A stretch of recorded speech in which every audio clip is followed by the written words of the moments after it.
ஜனனி ஜன்ம சௌக்கியானாம் வர்தனி குலசம்பதாம் பதவி பூர்வ புண்ணியானாம் லிக்யதே ஜன்ம பத்திரிகா ஆதித்யாய ச சோமாய மங்களாய புதாய ச குரு சுக்ர சனிப்யஸ்ச ராகவே கேதவே நமஹா. இது நவக்கிரக ஸ்லோகம். இன்றைய தினம் நாம் தெரிந்து கொள்ளக்கூடியது நெக்ஸ்ட் ஜென் ஆஸ்ட்ரோ நேயர்கள் அனைவருக்கும் வணக்கம். Chennai astro visions doctor V Rajkumar Sivachariyar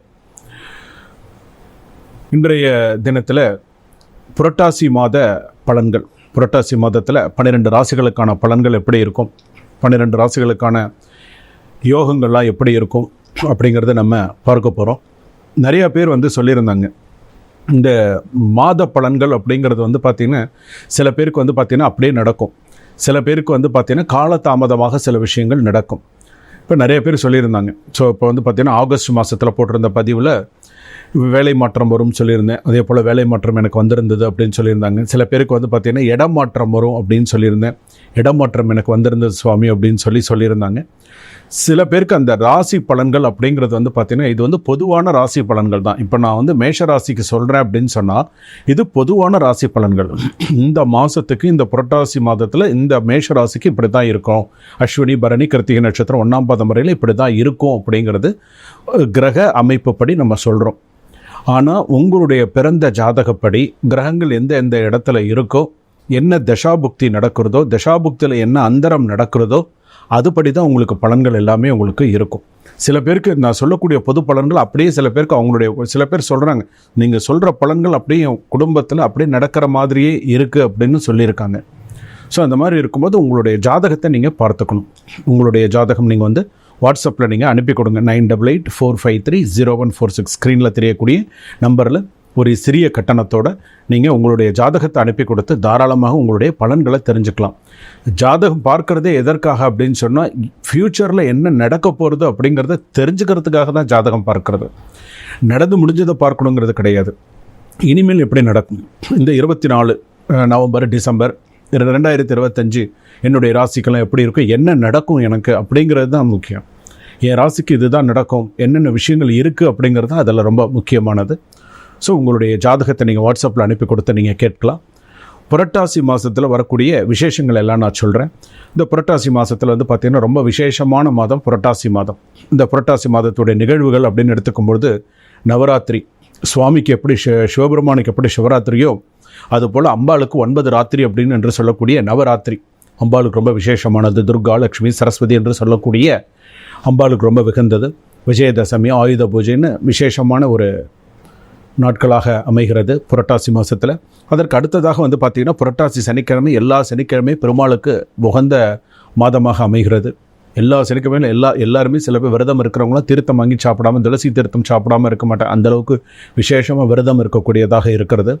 அதற்கு அடுத்ததாக பார்த்திங்கன்னா புரட்டாசி ஆரம்பத்திலும் சரி புரட்டாசி முடிவிலும் சரி பௌர்ணமி வருது. அதே போல் பார்த்திங்க அப்படின்னு சொன்னால் புரட்டாசி மாதத்தில் மிக முக்கியமானது பார்த்திங்கன்னா மகாலய அமாவாசை, முன்னோர்களுக்கு திதி கொடுக்கக்கூடியது. முன்னோர்கள்லாம் பூமிக்கு இறங்கி வரக்கூடிய ஒரு நாட்களாக இருக்கும். அவங்களுக்கெல்லாம் பார்த்திங்கன்னா இந்த மகாலய அமாவாசை அன்றைக்கி நம்ம அவங்களுக்கு திதி கொடுக்கறது அப்படிங்கிறது ரொம்ப விசேஷமானது. நீங்கள் எவ்வளோ பூஜைகள் செய்தாலுமே திதி கொடுக்கறது அப்படிங்கிறது மிக முக்கியமானது. அது மட்டும் தட்டவே கூடாது. அதனால தான் நம்ம ஜாதக திதி நம்ம கொடுக்காம நம்ம பார்த்திங்கன்னா சில விஷயங்கள் நம்ம முன்னோர்களுக்கு செய்யக்கூடிய சில விஷயங்கள் நம்ம செய்யாமல் காலதாமதமாக தேதியை வச்சு பண்ணி சில விஷயங்கள்லாம் அந்த மாதிரி பண்ணும்போது நம்மளுடைய சந்ததிகளை பாதிக்கும். அதனால தான் சொல்கிறோம், பித்ரு தோஷம் இருக்குது, இந்த குடும்பத்தில் பார்த்திங்கன்னா முன்னோர்கள் குறை இருக்குது அப்படின்னு சொல்கிறோம் இல்லையா, இதெல்லாம் அந்த ஒரு காரணம் தான். ஸோ இது பித்ருக்களுக்கான தினம், மகாலய அமாவாசை என்று சொல்லக்கூடியது. ஸோ அது ரொம்ப மிக சிறப்பான, எல்லாருமே என்ன பண்ணுவாங்க, அந்த மகாலய அமாவாசைக்கு எல்லோரும் முன்னோர்களுக்கு நினைவு கூர்ந்து ஸோ அவங்களுக்கு படையெல்லாம் போட்டு பூஜைகள்லாம் நல்ல சிறப்பான முறையில் பண்ணுவாங்க. இப்போது அடுத்ததாக வரக்கூடிய 12 ராசி பலன்களை நம்ம பார்க்க போகிறோம். மேஷ ராசி முதல் மீன ராசி வரையில் பலன்கள் எப்படி இருக்கும், என்னென்ன பண்ணணும் அப்படிங்கிறத இப்போ நம்ம தெரிஞ்சுக்க போகிறோம். மீனராசி நேயர்களே வணக்கம். பூரட்டாதி நட்சத்திரம் மீனராசி, உத்திரட்டாதி நட்சத்திரம் மீனராசி, ரேவதி நட்சத்திரம் மீனராசி. உங்களுக்கான ராசி பலன்கள் எப்படி இருக்கும்? ரிஷபத்தில் குருவும், மிதுனத்தில் சந்திரனும் செவ்வாயும், கடகத்தில் புதனும், சிம்மத்தில் சூரியனும், கன்னியில் சுக்கிரனும் செவ்வாயும், கும்பத்தில் சனியும், மீனத்தில் ராகுவும் இருக்க மீனராசி நேயர்களே உங்களுக்கான பலன்கள் வாழ்வில் உயரத்திற்கு மெல்ல மெல்ல செல்லும் உங்களுக்கு இருந்த பாதிப்புக்கள்லாம் நீங்கி இனிமேல் நிறைய சக்ஸஸ் ஆகும். ஏன்னா இப்போ தான் மெல்ல மெல்ல சில உயரத்துக்கு வந்துன்னு இருக்கீங்க மீனராசி பொறுத்தளவுக்கு. அதே போல் பாதிப்பு அப்படிங்கிறது சில பாதிப்புகள் அப்படின்னு சொல்கிறோம். என்ன பாதிப்புகள் அப்படின்னு மனதளவில் ஏற்பட்டிருக்கக்கூடிய சில மன பாதிப்புகள், சில சொற்களால் சிலர் உங்களை மனசை ரொம்ப பாதிக்க வச்சுருப்பாங்க. ஸோ அதெல்லாம் உங்களுக்கு அந்த பாதிப்புக்கள்லாம் கொஞ்சம் நீங்கும், நெருக்கடி குறையும், கொஞ்சம் ஃப்ரீயாக இருப்பீங்க. கொஞ்சம், ரொம்ப சொல்ல முடியாது, கொஞ்சம் ஃப்ரீயாக இருப்பீங்க. அதே போல் வேலை மாற்றம், பண வரவு செலவு அப்படிங்கிறது பார்த்திங்கன்னா கவனம் தேவை.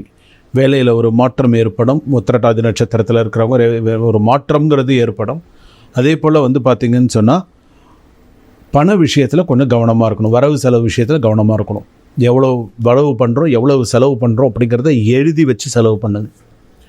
ஏன்னா இப்போ செலவுகள், எதிர்பாராத செலவுகள், புதுமனை புகழ்விழா, இந்த மாதிரியெல்லாம் நிறைய செலவுகள்லாம் உங்களுக்கு நிறையா இருந்திருக்கும். இனிமேல் அடுத்தடுத்து வரக்கூடிய செலவுகளை யோசித்து செய்யுங்க. அதே போல் பார்த்தீங்கன்னா புத்திர பாக்கியம் உண்டு. இந்த வருஷத்தில் ஏதாவது அந்த புத்திரனுக்கான புத்திர சோகம்ங்கிறது வேறு, புத்திர பாக்கியம்ங்கிறது வேறு.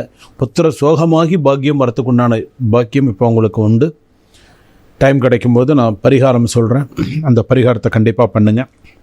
வேலையில் டென்ஷன் அதிகமாக இருக்குங்க. எந்த வேலை பார்த்தாலுமே சரி, ரொம்ப அதீதமான டென்ஷன் இருக்கும். எப்படா முடிப்போம், எப்படா தூக்கி வைப்போம் அப்படிங்கிற அளவுக்கு தான் இருக்கும். லீவு நாளில் கூட வேலை செய்ய வேண்டிய சூழ்நிலை கட்டாயம் உண்டுங்க இந்த வருஷம் கடைசி வரைக்கும். லீவு நாளாக இருந்தாலுமே அந்த நாளில் நீங்கள் வேலை செஞ்சு தான் ஆகணும், வேறு வழி இல்லை. அந்த மாதிரிலாம் உங்களுக்கு ப்ரெஷர் இருக்க தான் இருக்கும். அதே போல் பார்த்திங்கன்னா உங்களுக்கு மன ரீதியாக சங்கடம் கொடுத்து அவமானப்படுத்துவார்கள், ஞாபகம் வச்சுக்கோங்க. புதிய சொத்து கை கொடுக்கும். புதுசாக ஒரு சொத்து வாங்குறீங்கன்னா கை கொடுக்கும். அதே போல் பார்த்திங்கன்னா புதிய தொழில் வேலை வாய்ப்பு சிறக்கும். அதே போல் இந்த ஷேர் மார்க்கெட்லாம் சொல்கிறோம் இல்லையா, அதெல்லாம் ஓரளவுக்கு நிறைய கை கொடுக்கும். பெரியோர்கள் ஆசீர்வாதம் உண்டு. பெரியோர்களோட ஆசீர்வாதங்கள் எப்போதுமே இருக்கும். குடும்பத்தில் சங்கடங்கள் ஏற்பட்டு மறையும். குடும்பத்தில் எச்சரிக்கை தேவை. புதிய ஒப்பந்தத்தில் சைன் பண்ணுவீங்க. அதே போல் சில நேரங்களில் இந்த மனை யோகங்கள்லாம் சில விஷயங்கள்லாம் நடந்திருந்தாலும் இந்த அட்வொகேட்லாம் இருக்காங்க இல்லையா, வழக்கறிஞர்கள், நீங்கள் இந்த 3 நட்சத்திர ராசியில் இருக்கக்கூடியவர்கள், இந்த வழக்கறிஞர்கள்லாம் கொஞ்சம் பேச்சில் நிதானத்தோடு கொஞ்சம் கவனத்தோடு இருங்க. யாரையும் நம்பி சில விஷயங்கள்லாம் இது பண்ணிக்க வேண்டாம், கொஞ்சம் பொறுமையாக பார்த்துக்கோங்க. வாகனத்தில் ரொம்ப கவனமாக இருங்க. ஒரு 6 வாரம் உங்களுக்கு எந்த கோவில் பிடிக்குமோ, எது உங்களுக்கு இஷ்ட தேவதையாக நினைக்கிறீங்களோ தொடர்ந்து 6 வாரம் போயிட்டு வாங்க. ஒரு 90% வரைக்கும் நல்லாயிருக்கும். முருகப்பெருமான் வழிபாடு பண்ணுங்கள். மதுரை மீனாட்சி அம்மன் வழிபாடு நிறையா பண்ணுங்கள். பூரட்டாதி நட்சத்திரம் மீனராசி சிறப்பாக இருக்குது, குருவுடைய ஆதிக்கம். உத்திரட்டாதி நட்சத்திரம் மீனராசி அப்டவுன்ஸ் கொஞ்சம் இனிமேல் இருக்கும், கொஞ்சம் கவனமாக இருக்கும். அப்டவுன்ஸ் நிறையா இருக்கும், போகும் வரும், ரொம்ப கவனமாக இருக்கும். கோவத்தை விடுங்க. எவ்வளோ கோவப்படாமல் இருக்கீங்களோ அவ்வளோக்குள்ள உத்திரட்டாதி நட்சத்திரம் நல்ல பேர் வரும். தொட்டத்து 300க்கும் கோவம் வந்ததுன்னு சரியாக வராது. ஸோ உத்திரட்டாதி நட்சத்திரம் மீனராசி அதை கொஞ்சம் பார்த்துக்கோங்க. நீங்கள் நல்ல வேலையில் கூட இருப்பீங்க, ஆனால் இதில் கொஞ்சம் கவனமாக இருங்க. ரேவதி நட்சத்திரம் மீனராசி சாத்வீகமான நட்சத்திரம் தான், எல்லாருக்கூடையும் ஒத்து போவாங்க. ஸோ நல்ல நட்சத்திரம், நல்ல ராசி. வேலையில் கவனமாக இருங்க. கைப்பொருள் கவனம் தேவை. ஃபோன் சம்மந்தப்பட்டதோ நகை சம்மந்தப்பட்டதோ இதெல்லாம் கொஞ்சம் கவனமாக இருங்க. இடம் விட்டு இடம் போகும்போது தொலைதூர பயணம்லாம் போகிறீங்கன்னா கவனமாக போயிட்டு கவனமாக வாங்க. 90% வரைக்கும் நன்னா இருக்குது மீனராசி பொறுத்தளவுக்கு. சுபம்.